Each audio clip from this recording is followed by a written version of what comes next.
So Sage purchased a caravan that has a square window with a side length X.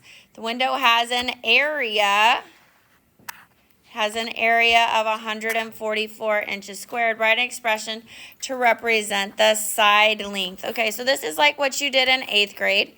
If we have, here's Sage's square window, right? We want to know, right, if it's a square, it's side times side. And we know, in fact, that the area is 144. So if we want to know what one side is, right, we know that area is side times side, or side squared.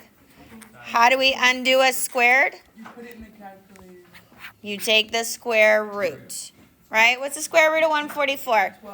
12. So 12 inches is going to equal one side because 12 times 12 is 144. When you talked about square roots before, we talked about perfect squares. They're the ones that are nice and pretty, where you have a number times itself equals that. So today when we look at this, we're going to look at examples. Square roots are examples of radical expressions.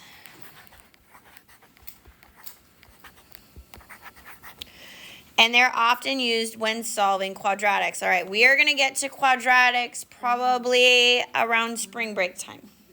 Okay? An expression with a radical sign. So if we're looking at this square root symbol, which is what you normally call it, this is actually called a radical symbol. Okay?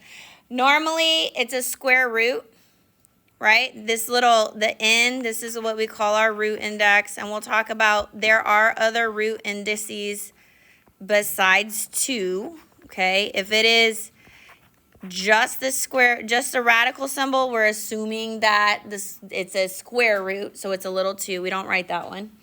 And then this number underneath, which is like where we had the 144, it's actually called the radicand.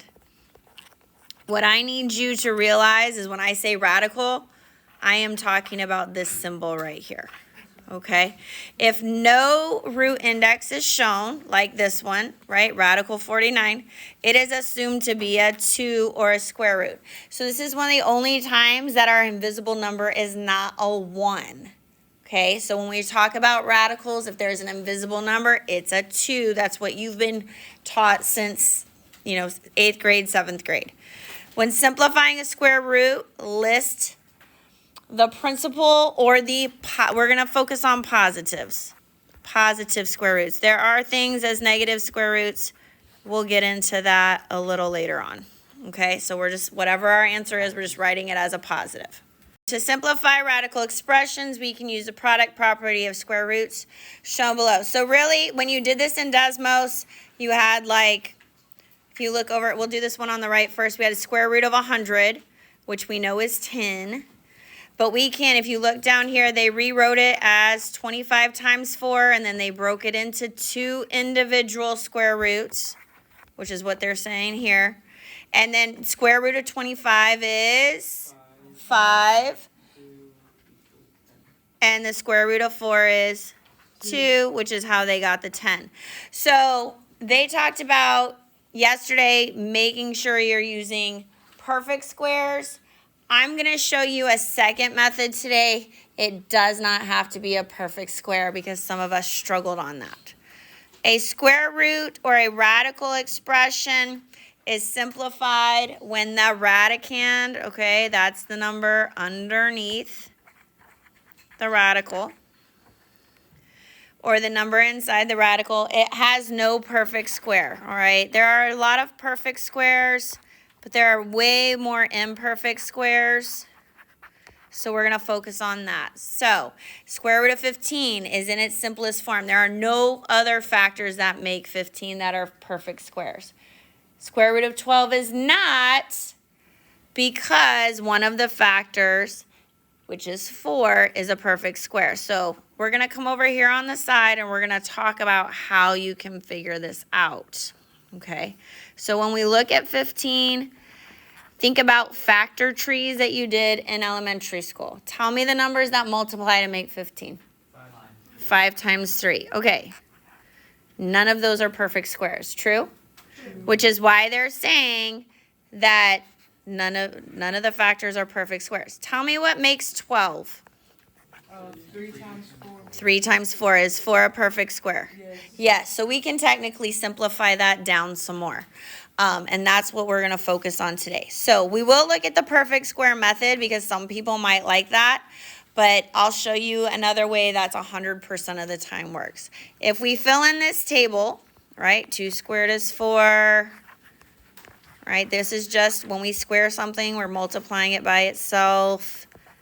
And in the Desmos activity yesterday, you had something like this. And if it helps you to see those perfect squares, then that's fine. If it doesn't, you know, like I said, I'm going to show you a second method. So they want us just to list our factors. Okay, so factors mean what are we multiplying to get this number? So 27. Tommy, what do we multiply to get 27? 9 times 3. So what we're going to focus on today is we're going to break these down into primes. Primes, 2, 3, 5, 7, 11, 13, right? A prime number is a number that only has 1 at itself. Well, 3 is a prime number. Okay, is 9 a prime number? Yes. It is? No. What multiplies to make 3? 3. Or to make 9, excuse me, 3. So now we have primes. So our factors are 3 times 3 times 3. So was this one already simplified?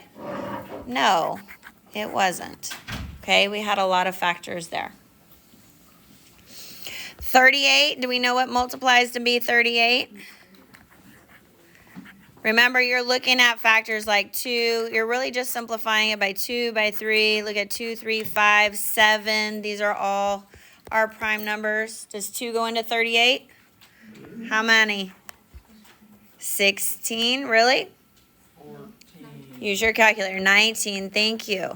So our factors are 2 and 19. Now, before we had a perfect square right here, or a number that we could simplify another time, we don't have any other numbers we can simplify here. So is this one simplified? Yes. Okay, because it only had 1 level. Okay. And then 125, what makes 125? 25 times 5. Are these primes? Can I break something else down? 25 is 5 and 5. So this one was not simplified because we could simplify our first level again. So 5 times 5 times 5. So to do a shortcut on the calculator, to get those factors so you don't have to do the factor tree, I want you to hit menu, 2, 3. And when you do that, it's going to say factor on your screen. Parentheses. What are we factoring? What number? 48. And then what does it tell you? 2 to the 4th times what? Times 3. So those are your factors. So instead of doing your factor tree, we can just write, how many 2's am I going to write for 2 to the 4th? 2 times 2 times 2 times 2 times 3. The whole point in this being a square root is that we are looking for pairs. Well, I have a pair right here, and I have a pair here. Okay? Because we're looking for a pair, if we wanted to, and I'm only going to write it like this on this first one, this is like saying the square root of 4 times the square root of 4 times 3. After this one, you don't have to write it like this. What do we know about the square root of 4? It's 2. And then square root of 4 is 2. Can I take the square root of 3? No. So what's 2 times 2? 4 on the square root of 3. So this is how I usually teach it. Okay, once you've broken it into your factors, once you've found your pairs, if you don't want to write this step, you don't have to. I want you to think about it this way. You know that 2 times 2 is 4 and the square root of 4 is 2. So if you want to come straight down and you want to write your pairs outside one time, right? Because that's really the square root of 4, which is just 1, 2, times the square root of 4, which is the 2 times 2 is just 1, 2. That's where people normally mess up. When you pull this out, you're only going to write it once. And then anything that doesn't have a pair stays inside. So think of it this way. Couples go out on dates. A couple is 2, right? So my couple here, they went out. They went and played chicken and pickle. And my couple here, they went out to the movies. They went out on a date. They went outside the radical. And then my little single friend right here, they didn't have a date, so they ended up just staying inside by themselves, which is kind of sad. Let's try 300. Find the factors of 300. Put that in. I'm going to write it here just so you can see what we're doing.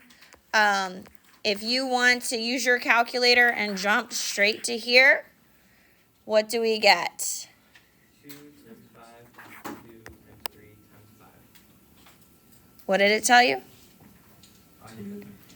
2. 2 to the second power times 2 to the 3 times 3 times 5 to the second power. All right, so 2 to the second power times 3 times 5 to the second power. So we can just write that expanded.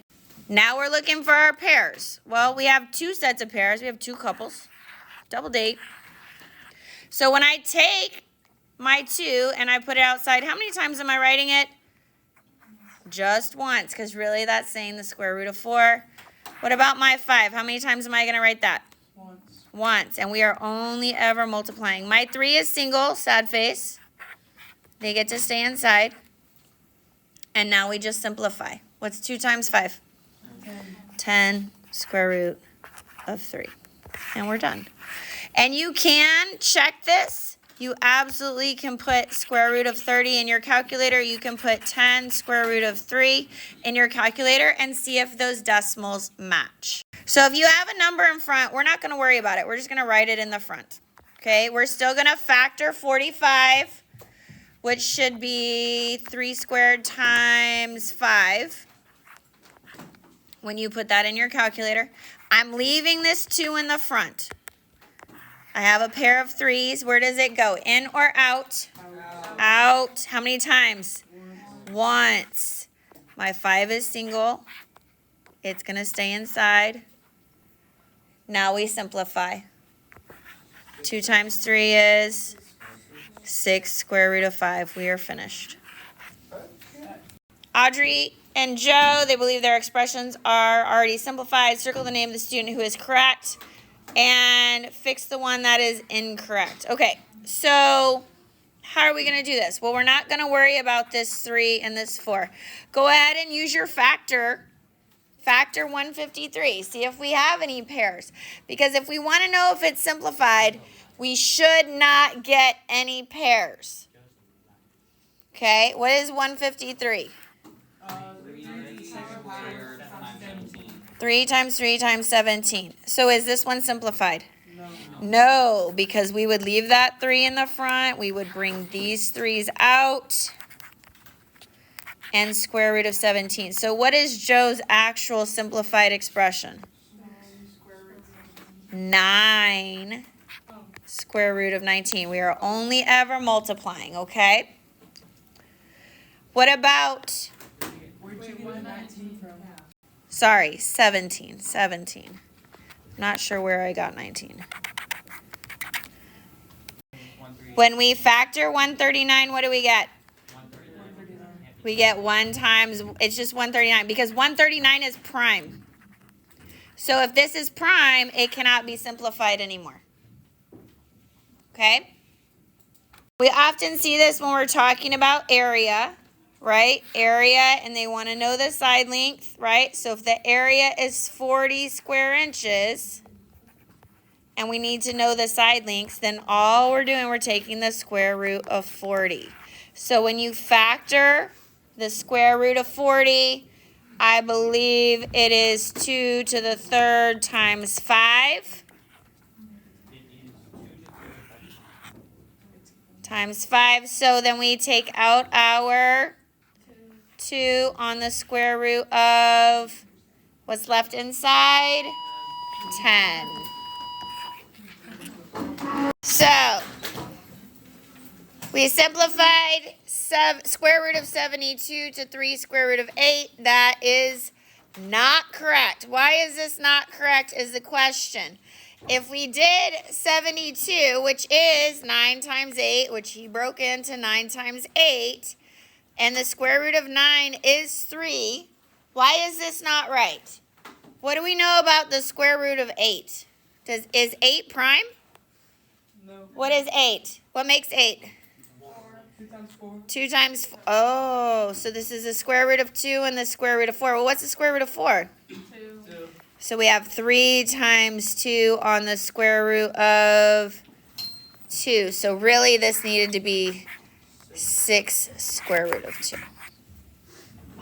All right.